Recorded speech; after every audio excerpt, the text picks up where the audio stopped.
We know very little about Euclid's life, but his greatest achievements were as a chronicler of mathematics.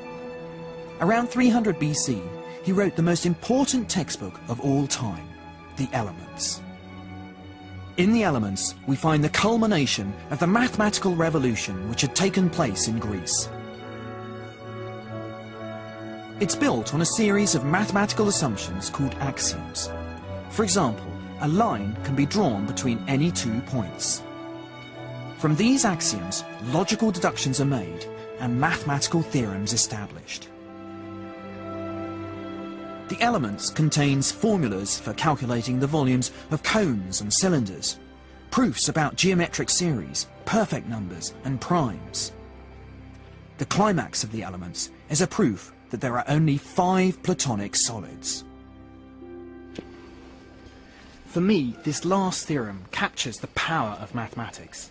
It's one thing to build 5 symmetrical solids, quite another to come up with a watertight, logical argument for why there can't be a 6th. The Elements unfolds like a wonderful, logical mystery novel. But this is a story which transcends time. Scientific theories get knocked down from one generation to the next. But the theorems in the Elements are as true today as they were 2,000 years ago. When you stop and think about it, it's really amazing that it's the same theorems that we teach. We may teach them in a slightly different way, or we may organize them differently, but it's Euclidean geometry that is still valid, and even in higher mathematics. When you go to higher dimensional spaces, you're still using Euclidean geometry. Alexandria must have been an inspiring place for the ancient scholars, and Euclid's fame would have attracted even more eager young intellectuals to the Egyptian port. One mathematician who particularly enjoyed the intellectual environment in Alexandria was Archimedes. He would become a mathematical visionary. The best Greek mathematicians, they were always pushing the limits, pushing the envelope. So Archimedes did what he could with polygons, with solids. He then moved on to centers of gravity, or he then moved on to the spiral. This instinct to try and mathematize everything is something that I see as a legacy. One of Archimedes' specialities was weapons of mass destruction. They were used against the Romans when they invaded his home of Syracuse in 212 BC. He also designed mirrors which harnessed the power of the sun to set the Roman ships on fire. But to Archimedes, these endeavours were mere amusements in geometry. He had loftier ambitions. Archimedes was enraptured by pure mathematics and believed in studying mathematics for its own sake, and not for the ignoble trade of engineering or the sordid quest for profit. One of his finest investigations into pure mathematics was to produce formulas to calculate the areas of regular shapes. Archimedes' method was to capture new shapes by using shapes he already understood.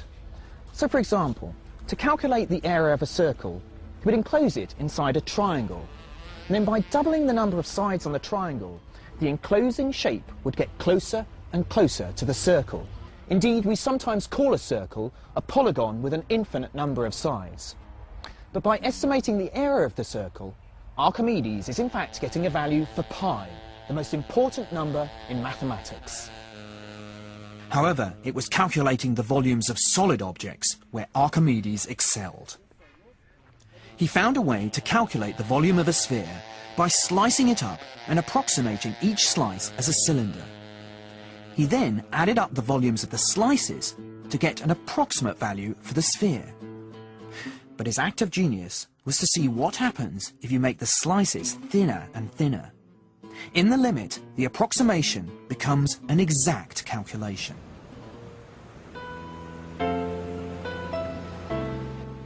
But it was Archimedes' commitment to mathematics that will be his undoing. Archimedes was contemplating a problem about circles traced in the sand when a Roman soldier accosted him. Archimedes was so engrossed in his problem that he insisted he'd be allowed to finish his theorem. But the Roman soldier was not interested in Archimedes' problem and killed him on the spot.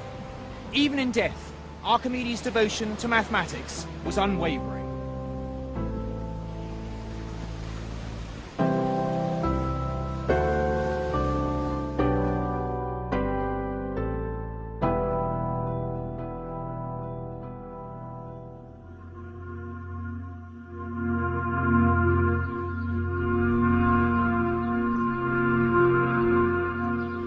By the middle of the 1st century BC, the Romans had tightened their grip on the old Greek Empire.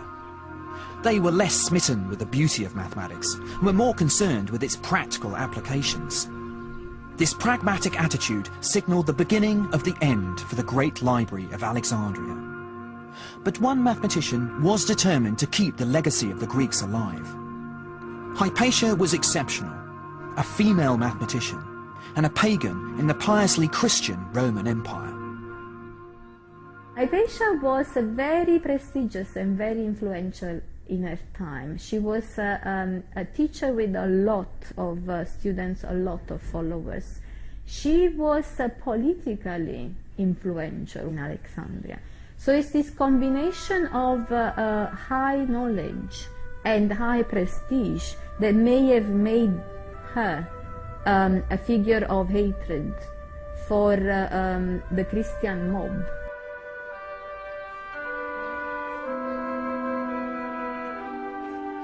One morning during Lent, Hypatia was dragged off her chariot by a zealous Christian mob and taken to a church. There she was tortured and brutally murdered. The dramatic circumstances of her life and death fascinated later generations. Sadly, her cult status eclipsed her mathematical achievements.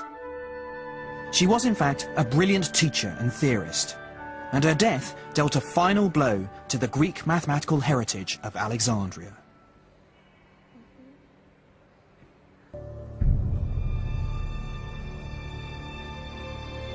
My travels have taken me on a fascinating journey to uncover the passion and innovation of the world's earliest mathematicians. It's the breakthroughs made by those early pioneers of Egypt, Babylon and Greece that are the foundations on which my subject is built today. But this is just the beginning of my mathematical odyssey. The next leg of my journey lies east in the depths of Asia, where mathematicians scaled even greater heights in pursuit of knowledge. With this new era came a new language of algebra and numbers, better suited to telling the next chapter in the story of maths. You can learn more about the story of maths with the Open University at open2.net.